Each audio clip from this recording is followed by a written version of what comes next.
Welcome everybody to the Eat, Pray, Faith podcast with Dr. Tracy. That's me. And today we have a very interesting topic because we're going to be talking about mental health issues.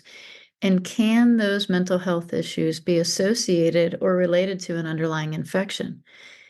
It's been my experience within the last 3.5 years, 4 years, I guess we're at now, that I've seen a lot of post-COVID infection and expression resulting in long-term depression and anxiety. And it kind of stimulated me to look into some research based on this. And my discoveries were actually extremely profound. The very first thing that I started to look at was that there's published articles on this.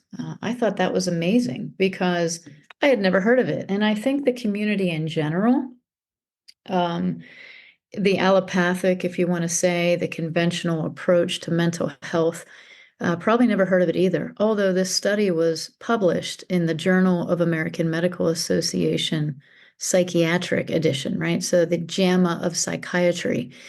And the article actually was called Molecular Mimicry. And it just basically talked about, can the body get confused when we have an infection? Is there a potential of underlying infections when it comes to mental health? And it was a group of psychiatrists and psychologists who actually came together to look at this. And I think it's a great disservice that we look at mental health. And let me just clarify mental health. That can be anything from simple depression and anxiety to extensive depression and anxiety, schizophrenia, OCD, ADHD, ADD, and we're seeing more and more of this in children.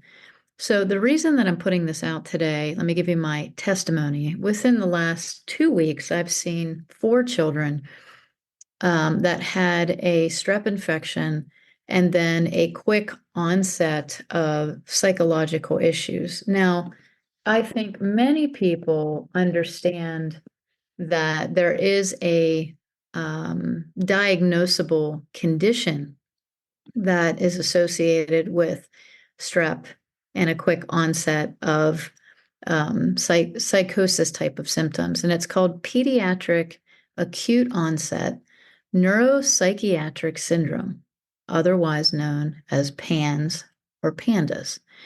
So what happens is the child will have an infection, Streptococcus A. Within that time frame, within the first 1 to 5 days, you're seeing anxiety, emotional explosions, depression, irritability, aggression, behavior or development regression, sensory abnormalities, sleep disturbances, et cetera, et cetera. And so all of this to say that these parents will call me and say, something's wrong, my child this, my child that. Now, I'm not a licensed medical professional, proudly. Proudly, I am not. And so while I can't cure, treat, or diagnose any disease, I do have a capacity to be able to look at things and say, you should probably go see X, Y, or Z practitioner in order to get the proper diagnosis, in order to get the proper treatment. In the case of these particular kids, one was a current infection, so we knew something was going on. She was visibly sick, had been visibly sick. And so I simply asked, did she have strep? And the parent said, I don't know. So we sent her off for some blood work. We determined that there had been a streptococcus infection. I recommend she go to a practitioner and get an antibiotic. And that's what they did. And the child was fine within a few days. The issue that I'm seeing is that in the mental health, and this is not a criticism on psychiatrists or psychologists, but we seem to, look at the body from the neck up and give a pill without running any blood work, without looking at any potential of infection, without looking at any levels of deficiency, versus from the neck down, where they're doing at least testing on what that person may need. And I think in the industry collectively, that has to change. Second, I think there's validity in this article in the Journal of American Medical Association that did show that these psychiatrists and psychologists found infection in the majority of their patients that were suffering from mental health issues. And third, we need to understand that how do these infections affect the brain? So let's start there. So let's just start with what kind of infections we can have. We can have bacterial, viral, parasitic, fungal. We can also have things that affect the brain, such as deficiency and or heavy metals. So all of those things can contribute to neurological communication, neurotransmitter development, which are brain hormones. They're not just little things on their own in your brain. Neurotransmitters such as serotonin and dopamine are too, and there's many pathways of these leading to things like melatonin, where you go to sleep. But they are hormones, they are brain hormones. And then, additionally, infections can affect hormones, and hormones can in turn affect the immune system. So I want you guys to picture three circles intersecting, and I want you to draw a circle around all three circles and say to yourself, this is one system. And inside that circle you drew is the hormone system, endocrine, the immune system consisting of white blood cells and red blood cells and other immunological cells, and neurotransmitters. We cannot segregate the body. The immune system is made up of different communication pathways that utilize cell to cells talking to each other, a cell talking to itself, cells talking to hormones, and cells talking to neurotransmitters. So the immune system is made up of your hormones, your neurotransmitters, and your white and red blood cells. Can't segregate it. There's no fences in the body, and the immune system goes everywhere and touches everything, including your brain. So let's talk about one of the biggest things that can happen with infection of any kind, whether it's bacterial, viral, parasitic, fungal, overgrowth of, mycotoxin infection from mold, and also, any type of heavy metals. All of these things can cause neurological damage, issues, and communication. And so we have to stop from the neck up, not researching the underlying why. And so when people come to my clinic, I do a gamut of testing that looks at these things, especially if we're having mental issues of any kind. And if we need outside resources of medical professionals or people that I think could do a better job than me at helping this person, I am not so egotistical that I don't communicate with other great people that are trying for the same goal as I am, which is to help that child or that person. And I have. And I want to just take a moment to read a testimonial of somebody that I just received yesterday. This was a client that their son, within the last 2 years, just regressed tremendously. Couldn't go to school, was having massive anxiety, OCD tendencies, et cetera, et cetera. The parents had done all the things that they could think of. And somehow, through a mutual friend who's actually going to be on the podcast soon, who is a chiropractor, Dr. Phil Ross, he sent this person to me and said, hey, can you take a look at the blood work and see if you see anything? So I went through the records and I sat with the mom and I said, did you know that he had a strep infection in the past because his anti-DNase was high? And anti-DNase is a marker for strep that is a past infection, but it continues to climb for months after the infection. And so we kind of correlated the time of when did this kid have this infection? When did this symptom start? And could it possibly be that the strep had created all these neurological and psychiatric type of issues? Now, he was going to practitioners that were putting him on all kinds of medications and psychiatric meds. Long story short, I'm not advocating that anybody stop any medication at any time. I cannot do that legally, nor would I recommend it at all. But what I am saying is that we have to look beyond the current and traditional ways that we're dealing with mental illness. We really do. For everybody listening to this podcast, to be better for these people that are suffering. And so they went to a specialist, a medical professional, on my recommendation that we found one in their area. And I said, why don't you go see this person? I will assist you on nutrition, hydration, movement, sleep, elimination, emotional, spiritual wellness, and other things that will complement what they might have to do to help your son get well. And so we did that. And I just received this. Tracy, I just wanted to thank you for your help. He graduated from high school. Huge step. We are still working with Dr. X and Dr. X. I am also going to make an appointment for you for my health as well. So sometimes as practitioners, we want to be the one that fixes it. But what we have to remember, it's really Christ in us who has given us the ability to have this knowledge as the body of Christ, to not be so prideful and egotistical to be the one, but maybe the path pointer, right? Maybe the map layer, maybe the person that helps the person find the person. And I've had several cases like this. Again, I'm not saying that I have all the answers, but I do ask the right questions. And that's what we all have to start doing. So that's just one testimony of something that happened. Had another little girl who came in who was having, a really quick onset of these symptoms.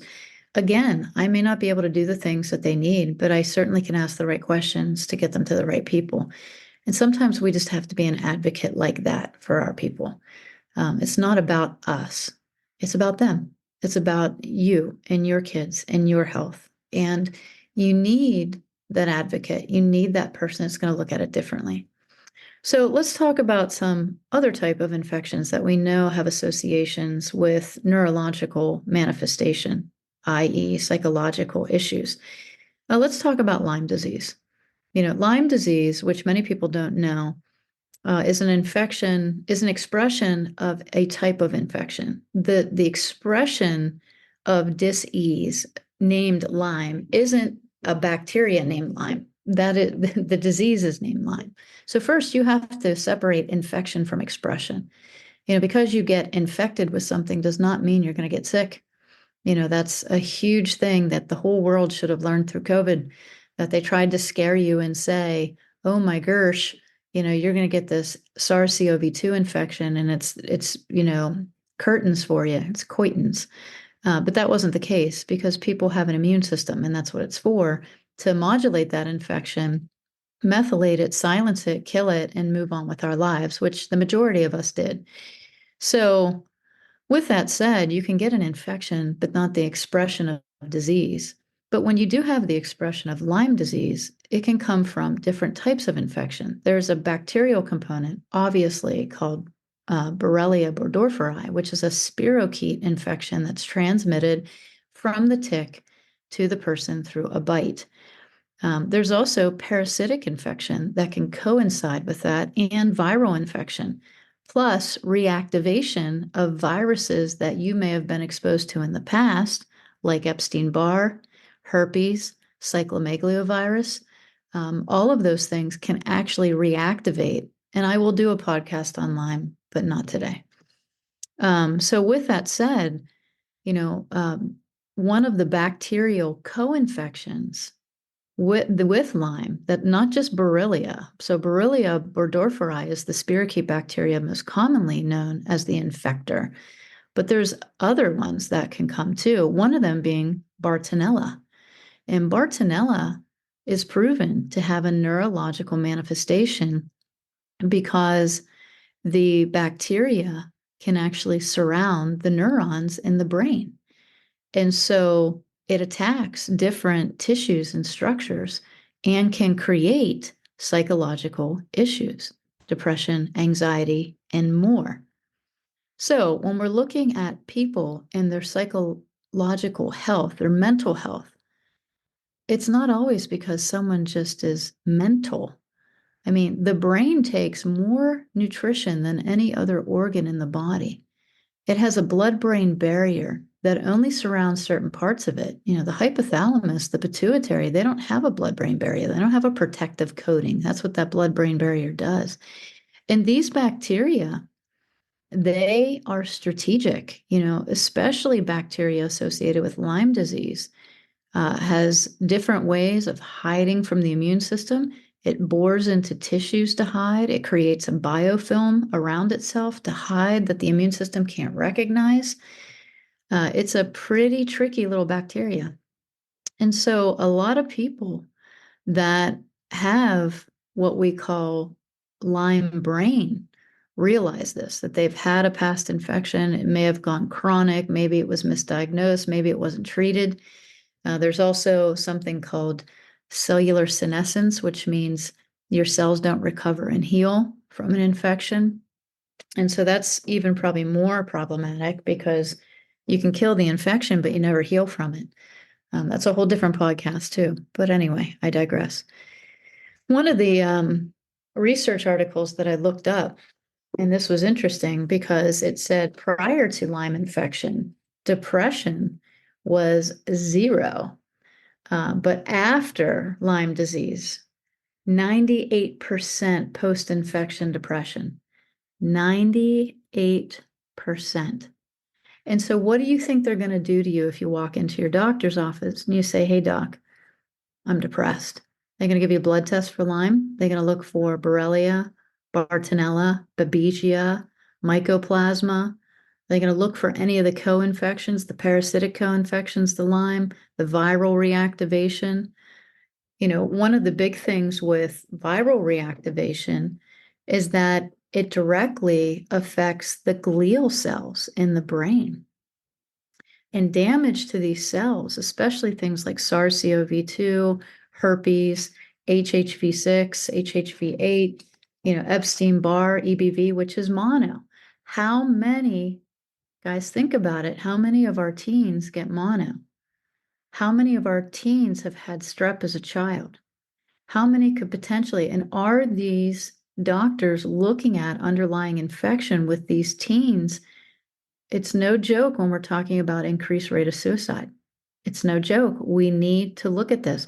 Add on social pressure, add on social media pressure, add on bullying on social media, add on complete confusion in identity that we're seeing right now. I mean, I don't even want to get into that topic. I'm not going to.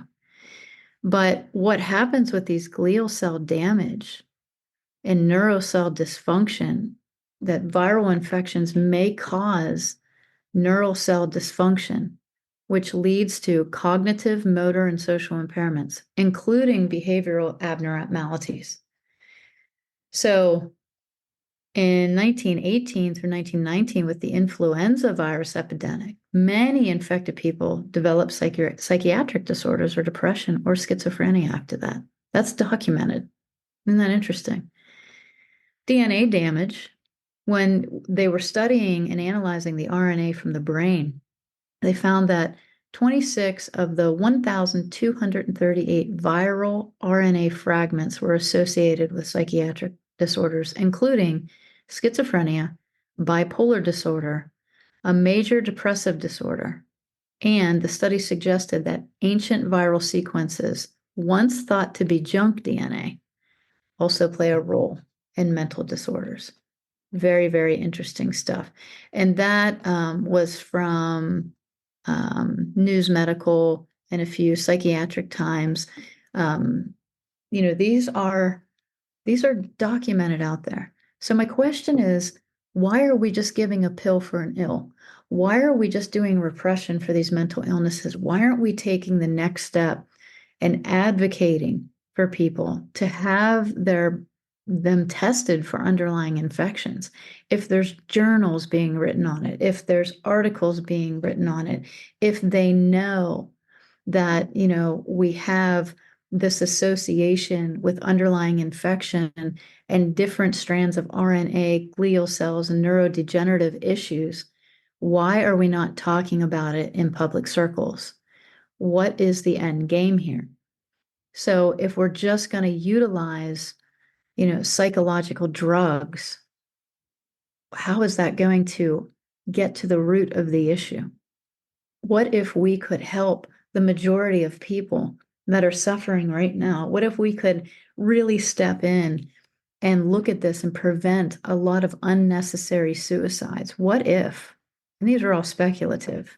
And I say this with complete love because I think it's imperative that we start asking better questions. In addition to this, there is a concept called molecular mimicry. And if you want to look that up, you can. It's a pretty in-depth article, but as I said, the first time that I heard about it, I was really shocked. Because what happens is you have this latent and persistent infection, and it becomes a chronic source of an antigenic stimulation. That means that it becomes a chronic source of stimulating your immune system to create inflammation to get an immune response. And remember, the immune system goes everywhere and touches everything, and your body doesn't have a fence. So you're getting a constant stimulation all through your body, including your brain, including through your neurotransmitters, your hormones, your white cells, your red blood cells, your neurons, your everything. And you're getting this immune system inflammation. And so your body's reaction to it is fight or flight. And so you're in fight or flight. Now you're getting worn down. Now you're going into, you can't rest and not digest. You can't assimilate nutrients as well because when you're in fight or flight, you can't activate the right processes of digestion. It's why you get a muscle cramp in your belly when you try to run right after a meal. It's because all your blood flows go into your muscles. It knows that you're running. It's trying to supply blood and direct biological processes to your muscles, not to your stomach, not to digestion. It shuts down digestion. That's why they tell you not to go swimming right after you eat, right? You don't want to get a cramp out there. So all of this to say, molecular mimicry, the body starts to not be able to tell the infection from a sick or damaged cell from the infection, and it starts attacking both, which is the case of PANDAS, that the Streptococcus A, can lay latent on the neuroreceptors of the brain of these children, and the immune system literally starts attacking all the cells that look like it, including brain cells. And so these kids have a psychiatric reaction, whatever that may look like. And we talked about that earlier. In conjunction with just the infection and the molecular mimicry and the invasion of the tissue, surrounding of the neurons with bacteria, molecular mimicry, all of that. Set that aside. That's one issue. So, do we have to go after those infections? I would say absolutely. Second, there is a psychological battle that happens with long-term illness, especially if someone doesn't feel good, they start to get mentally upset. I mean, even chronic pain will create depression. So again, we have to look at the whole person. We can't just isolate this person out and say they have mental issues. Um, honestly, guys, I look at addiction the same way. Um, obviously there's a habitual component there, but there's also a deficiency component. There's also a toxicity component. There's a high deficiency component. There's a high decrease in methylation, you know. But what if there's also something else? What if there's an infection? Can we just broaden our minds for a second and think about that? Right? So, and remember what I said, that white blood cells, red blood cells, hormones, and neurotransmitters are all one system. Your body talks to each cell. That's called paracrine. When one cell talks to another one. I'm sick, so you're sick. It's kind of like being in bad company, right? When you're in a group full of negative Nellies and they're just talking bad, talking bad, talking bad. I mean, eventually you either join in or you leave, right? Or you just feel bad sitting there. That's how one cell talks to another cell that's damaged or sick. And then there's autocrine. The cell talks to itself. Now just think about this in relation to you. Self-talking. I'm fat. I'm ugly. My hair looks stupid. I can't stand my blah, blah, blah. You say that enough to yourself, you start to believe it. Same thing goes with your cells. And I'm simplifying this. There's a big biological and biochemical process that goes along with it. And then you have endocrine, which is hormones talking, right? Cells talking to hormones in the immune system. And then neurocrine, which is neurotransmitters, which are brain hormones. So again, if your immune system communicates in those four pathways, why do we separate hormone problems from immune problems? What if the hormone problem is an immune problem? And the same goes for brain. What if the neurological issue is an immune problem? So I'm just giving you pieces to think about today. The other thing is long-term stress will absolutely affect adrenals. Those are the glands that promote the body's ability to fight or flight. High cortisol levels will lead to hormone issues. So you have an underlying instigator, be it an infection, starts to create this overall fight or flight. The hormone systems go wackadoodle, and then you have your neurotransmitters going wackadoodle. So, and you have a person and or a teenager that is just unbelievably uncontrollable, bursting out, emotional, et cetera, et cetera. And so there was a large scale study to test pediatric autoimmune neuropsychiatric disorders associated with streptococcal infection, which is called PANDAS. And it was a hypothesis that supports the curious role of infections in the development of mental illness. This was in the Psychiatric News, American Psychiatric Association. They looked at strep infection and scarlet fever, and they linked it to obsessive compulsive disorder, tic disorders, and the pediatrician over that, Susan Sweeto, she said dramatic symptoms appear suddenly after infection and may include motor or vocal tics, obsessions, compulsions, and anxiety attacks.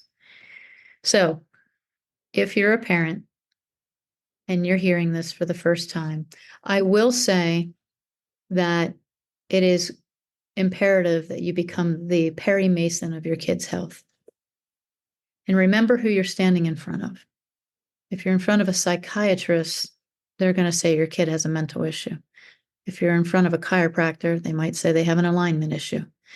So just remember who that is giving you the information. The best thing that I can tell you is to look up everything that I said today. Don't trust Tracy. Trust your own discernment, the Holy Spirit of God, and you know your kid better than anybody. You know when there's something wrong.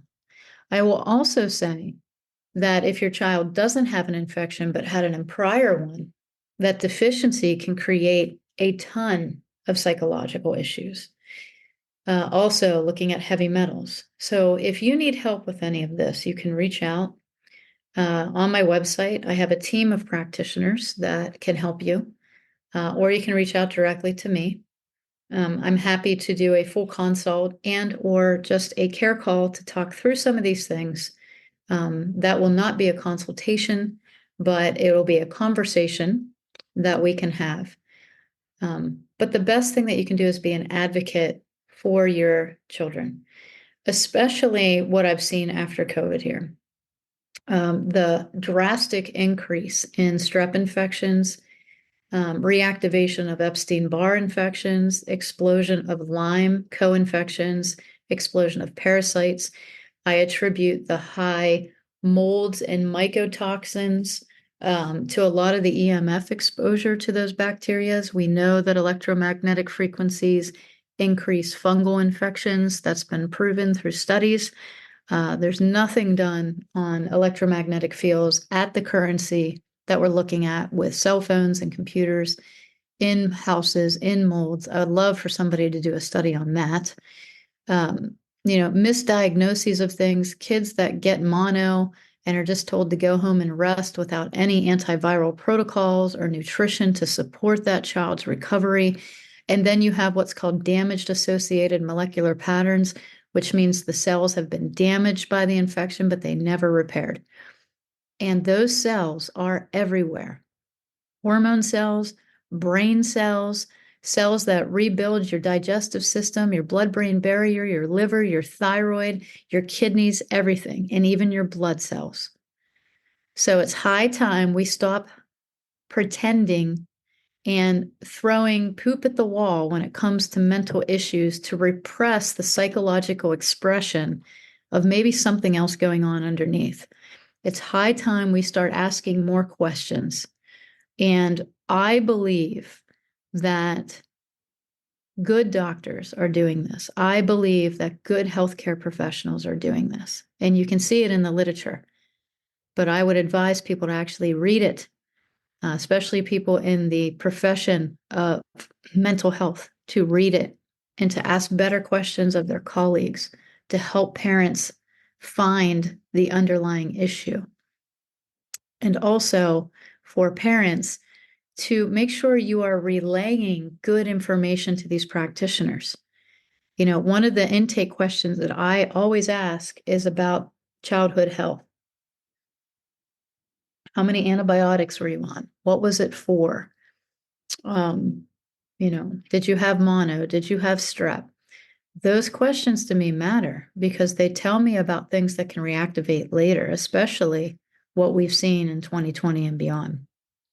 So be a health detective. You don't have to have a degree or a designation to read a research article or to subscribe to a medical journal or subscribe to a class that will teach you something on this.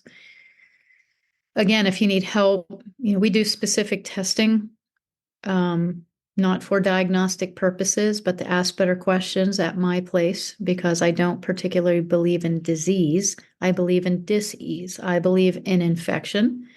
I believe in susceptibility of cells and permissibility of cells in a weakened terrain. I believe that we have to start addressing the immune system more than the disease. We have too much of a kill mentality to go kill, kill, kill, kill, kill, whatever the bacteria, virus, fungus, parasite, and that should be part of it. But we also have to have a fill mentality that sometimes the pathology is done. The body has taken care of it. The antibiotic has worked. The natural remedy has worked. But now there's damage associated with it. And it's really the damage associated patterns that are long-term more dangerous than the pathological. Because the pathological eventually weans itself out, but does your body actually have enough to recover from it? And so we get, kids, people, adults that have these psychological issues that are based in deficiency as well as infection.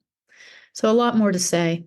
I don't want to keep rambling on, but just say that there are better questions that you can ask. And there are people out there who will listen to your questions and answer you.